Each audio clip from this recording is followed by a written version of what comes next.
इस मंच पर आसिफ, बीबू मैडम जी, योगेश सर, शेखर सर, देव सर,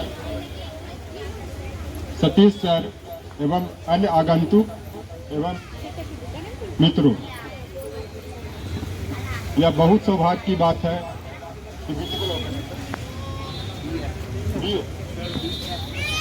यह बहुत सौभाग्य की बात है कि आज बीएफ ब्लॉक में ज्ञान आधार सोसाइटी की तरफ से पोषण माह का आयोजन किया जा रहा है।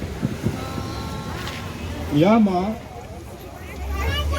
भारत सरकार के NITI Aayog, national institute of transformation institution की तरफ से पोषण माह का आयोजन देश के हर राज्य, हर जिला में किया जा रहा है, जिसके डायरेक्शन में हम लोग भी इस माह का आयोजन कर रहे हैं। हेलो, तो इस मंच को सिर्फ सजाना ही नहीं है, बल्कि आवाज भी, ख्याल को आवाज भी बनाना है। इसलिए कहा जाता है महफिल वह नहीं जो जहाँ चेहरे की तादाद है, बल्कि महफिल वो है जहाँ ख्याल आबाद रहे। इस ज्ञान आधार एनजीओ को हम सब मिल करके ऐसा बनाना है कि आबाद बने, ज़्यादा से ज़्यादा बच्चे पढ़ें, ज़्यादा से ज़्यादा महिलाओं का कल्याण हो और ज़्यादा से ज़्यादा शिक्षित हो। अब मैं ज्ञान आधार एनजीओ का कुछ इतिहास बताना चाह रहा हूँ। इसकी स्थापना 2012 ईस्वी में हुई थी। इसका जो पंजीकृत कार्यालय है AB 26, AB 26, second floor, Shalimar Bagh में। इसका उद्देश्य है झुग्गी बस्तियों में महिलाओं एवं बच्चों के लिए स्वास्थ्य, शिक्षा एवं अन्य विकास से संबंधित कार्यक्रमों का आयोजन करना, जिस तरह आज हम लोग यहाँ पे कर रहे हैं। इस सलाम स्टडी सेंटर के निम्नलिखित यह सलाम स्टडी सेंटर निम्नलिखित जगहों पर चल रहा है, जिसमें U&B ब्लॉक, जहाँ पे श्रीमती उषा जी पढ़ा रहे हैं। दूसरा सलाम AO ब्लॉक, जहाँ पे ममता जी पढ़ा रही हैं। और अन्य संस्थाओं पर मगनू पासवान जी, राधिका जी और अनमोल जी क्लासेज ले रही हैं। इन लोग के रात दिन के मेहनत से या के योगदान से, खास करके जो आप लोग महिलाएं बैठी हुई हैं, जो अपने बच्चियों को या बच्चों को भेज रहे हैं, इसके लिए मैं शुक्रिया अदा करता हूँ। इस संस्था के द्वारा लॉकडाउन के समय में ऑनलाइन क्लासेस का भी आयोजन किया गया था, आज भी किया जा रहा है, जिसका मार्गदर्शन माननीय शेखर सर जी कर रहे हैं, जिन्होंने अभी बताया। इनका भी अमूल्य योगदान को हम लोग नहीं भुला सकते।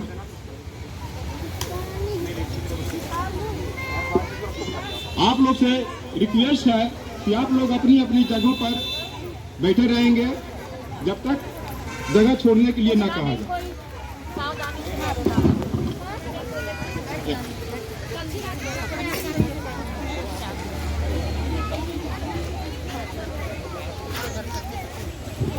जो भी अपनी जगह से उठेगा उसे कुछ भी नहीं मिलेगा। सब अपनी अपनी जगह पे बैठेंगे। खाने का सामान जो है वो बहुत है, सभी को मिलेगा।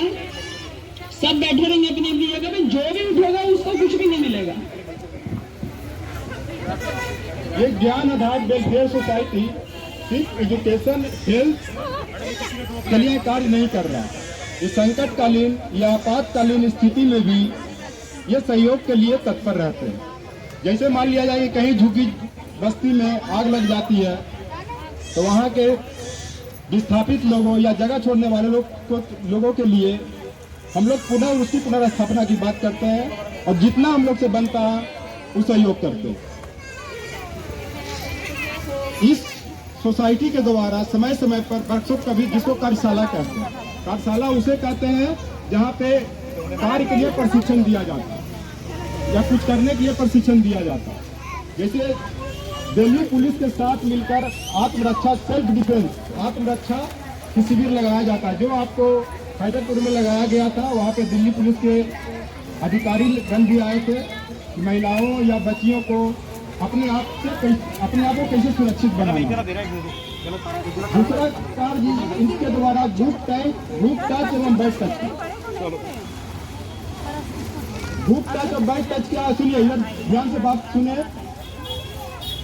मिलेगा खाने पीने का सामान सबको मिलेगा, थोड़ा बात पर ध्यान दीजिए। ग्रुप टच मैंने किस तरह से बच्चों में मत दो सर, किस तरह से नहीं छूना है। मान लिया कि माँ और बेटी का संबंध कैसा है, उसको किस तरह से छूना है। फादर है तो उसको किस तरह से छूना है अपनी बेटी को। टीचर है तो किस तरह से छूना है, या जो मार्गदर्शन है किस तरह से छूना है। इसी को ग्रुप छूने का नजरिया एक ही होता है, लेकिन सोचने का अंदाज अलग अलग बदल जाता है। मान लिया जाए कि मैं टीचर हूँ, मैं पढ़ाता हूँ, अगर मेरा छूने का नजरिया अगर आप लोग का अच्छा नहीं लगेगा, आप कुछ भी कर सकते हैं।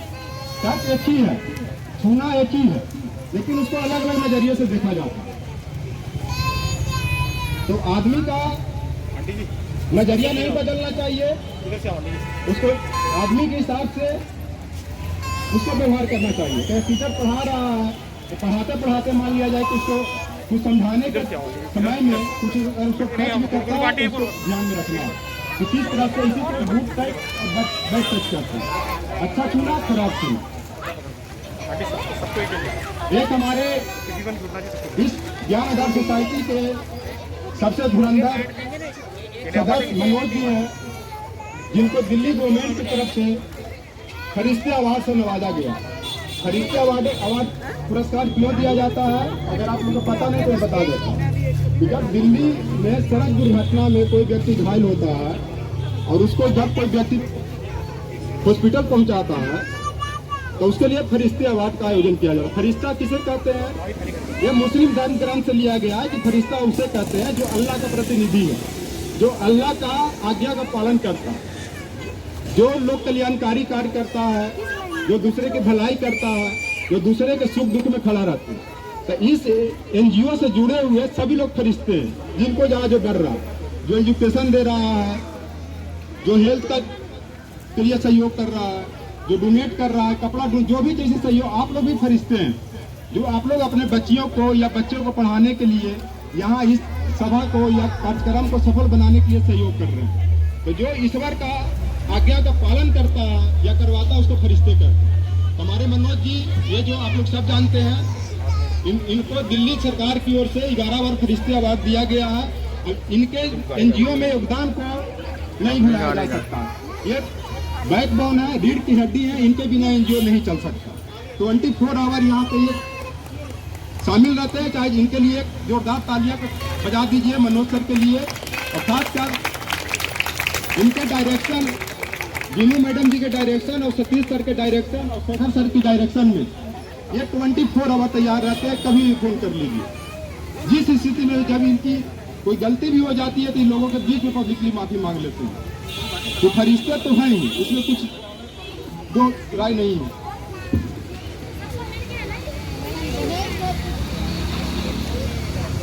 हमारी फोटो भी आ रही है।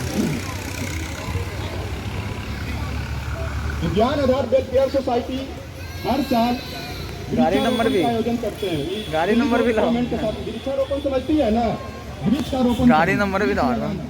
एक वृक्ष 100 पुत्र के समान कहा जाता है। कारण है कि एक वृक्ष जो ऑक्सीजन देता है वो 100 आदमी को जिंदा रखता है।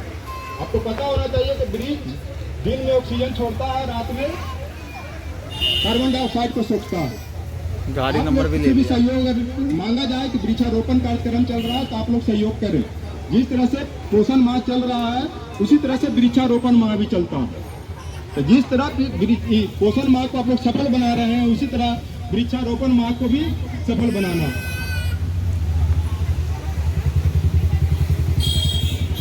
ज्ञान आधार सोसाइटी की तरफ से समय समय पर बच्चों के लिए एजुकेशन टूर की व्यवस्था की जाती है।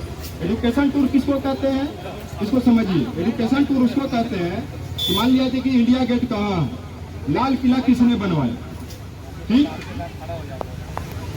फिर मान लिया जाए कि अभी दिल्ली सचिवालय कहाँ पे है, इसका मतलब है कि बच्चों को घुमाने के साथ साथ एजुकेशन से संबंधित जो भी शिक्षा वो दी जाती है, इसमें भी आप लोग भी पार्टिसिपेट कर सकते हैं।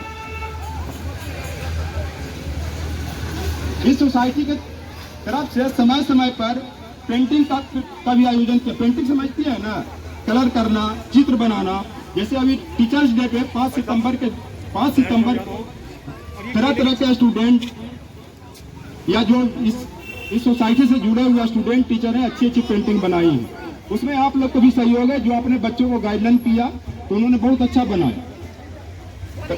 प्रतिभा कभी छिपती नहीं है और टैलेंट और परफॉर्मेंस, प्रतिभा और जो आपका कार्य है किसी का गुलाम नहीं होता।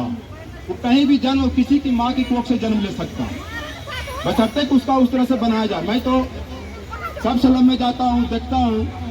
मैं दिल्ली यूनिवर्सिटी में असिस्टेंट प्रोफेसर भी हूँ, लेकिन सैटरडे संडे हर स्टडी सेंटर पर जाता हूँ। वहाँ पे 2-4 बच्चे ऐसे इतना टैलेंटेड निकलते हैं, यानी इतना प्रतिभाशाली निकलती हैं कि जो व्यू में पढ़ने वाली बच्चियाँ उनकी मुकाबला नहीं कर सकती। तो इसलिए आप लोग का भी सहयोग है। आप लोग अपने बच्चे को इस तरह से सहयोग करेंगे तो मैं आप लोग के बच्चों को बहुत ऊपर पहुँचा दूँगा। आप लोग सिर्फ वहाँ उस जगह पे बच्चों को भेजिए। हाँ सर, गाड़ी के नंबर है। ये ज्ञान आधार वेलफेयर सोसाइटी जो कंझावला में जिला अधिकारी का ऑफिस है, जो प्रोटोकॉल में आता है, उसका ये मेंबर भी है। जो भी आप लोग के साथ कोई भी प्रॉब्लम होता है सलम में, सुनिए मेरी बात को, सुने आप लोग। हेलो, जो भी प्रॉब्लम आप लोग के साथ होता है आप संपर्क कर सकते हैं।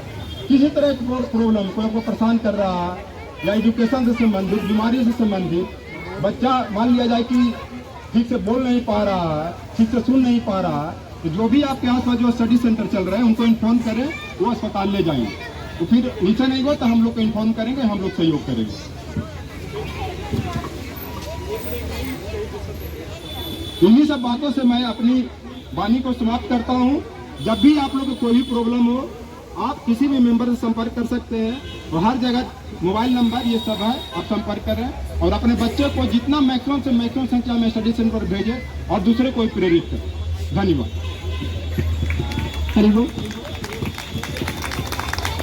अभी बीजी